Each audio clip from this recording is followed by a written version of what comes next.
शादी का वादा कर मुकरने के आरोप में एक युवती ने बाजपुर में अपने प्रेमी को बीच सड़क पर चप्पलों से पीटा और कॉलर पकड़कर कोतवाली ले गई। मामले को लेकर पुलिस दोनों पक्षों से पूछताछ कर रही है।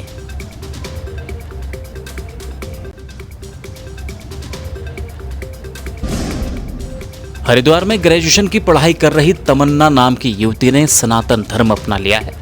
साधु संतों ने वैदिक रीति रिवाज और गंगा स्नान के बाद उसका नाम नेहा रखा।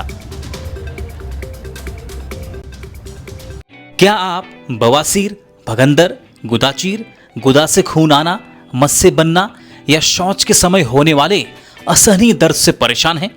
अब घबराइए नहीं। पिथौरागढ़ के पांडे गांव में पीएससी आयुर्वेदा लेकर आया है इन सभी गुदा रोगों का क्षार सूत्र विधि द्वारा बिना चीर फाड़ के सबसे सफल और स्थायी इलाज। इतना ही नहीं, यहाँ जोड़ों का दर्द, सियाटिका, सर्वाइकल, अनिद्रा और त्वचा रोगों के लिए पंचकर्म चिकित्सा द्वारा विशेष शोधन व शमन भी किया जाता है। साथ ही बीपी, शुगर, टाइफाइड, पीलिया और पेट के विकारों का भी बेहतरीन आयुर्वेदिक इलाज उपलब्ध है। खबरों में बने रहने के लिए न्यूज़ पीटीएस टीवी को सब्सक्राइब करें और बेल आइकन दबाएं और साथ ही फेसबुक पर न्यूज़ पीटीएस टीवी पेज को लाइक या फॉलो करें।